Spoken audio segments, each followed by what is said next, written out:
already been looking at one story of Moses with the staff of God in his great battle against the Amalekites. But there's another one which Jesus actually mentions it's recorded in John's Gospel when he's talking to Nicodemus. And it's a story I call the snake on the stake.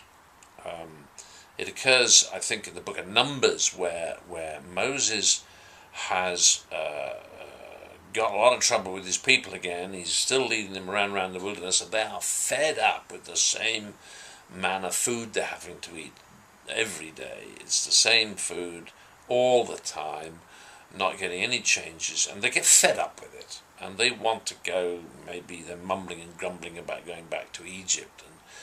But they're fed up with the food. And God gets very cross because, of course, God has fed them with this miraculous stuff called manna, for all that time.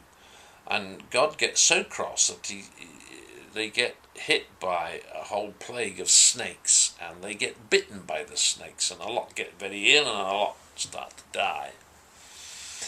And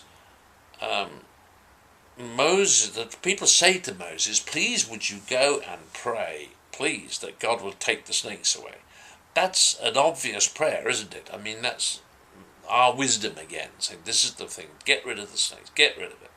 Moses goes and talks to God. Now, God does not get rid of the snakes. Isn't that interesting? What God says to Moses is, no, what I want you to do, we were talking about precursor of the cross again, you see. God says to Moses, put up a stake and get a bronze version of a serpent and nail it to the top.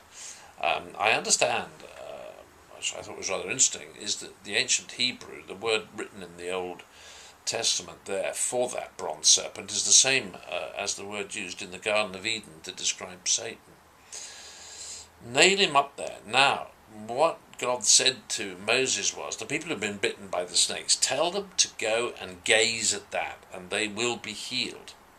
Which they did, and they were, just by gazing at it.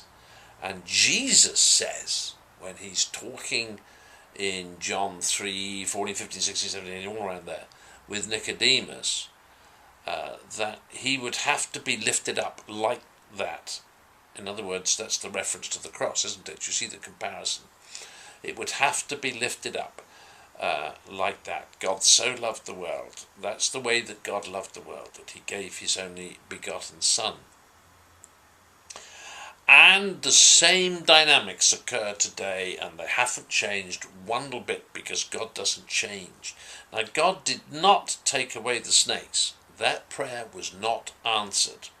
It's the obvious prayer to me, but it wasn't answered. God did not take away the snakes. And you know, and I know, that life today is full of snake bite. Everywhere you turn, things go along nicely, and sometimes you get bitten by a snake. And that's symbolic to me of the sort of things that could go wrong in life and upset you. But the answer in kingdom terms, the answer is always the same.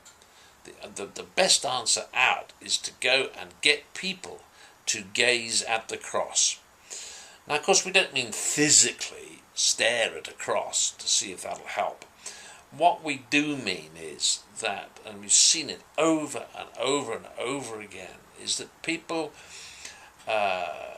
worship Jesus. If people are thankful to the Father for what Jesus has done on the cross, if people proclaim the message, raises our faith expectancy of God, that sort of gazing, yes, emotionally wondering at the wonder of the hugeness of what God has achieved for us on the cross, all that sort of thing, and then people get healed just because it opens that faith expectancy of God, opens them to receiving what is flowing from the work of Calvary. So, just to recap, Jesus did say to Nicodemus that that's exactly the way in which the Son of Man, that's to say Jesus, would have to be lifted up. And John then writes, and that's the way that God has loved the world.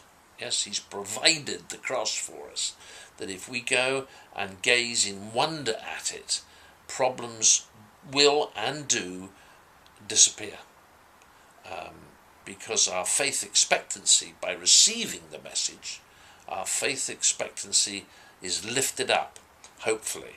And if it does lift up, the faith expectancy, then we can catch the river of God's grace that's pouring at us.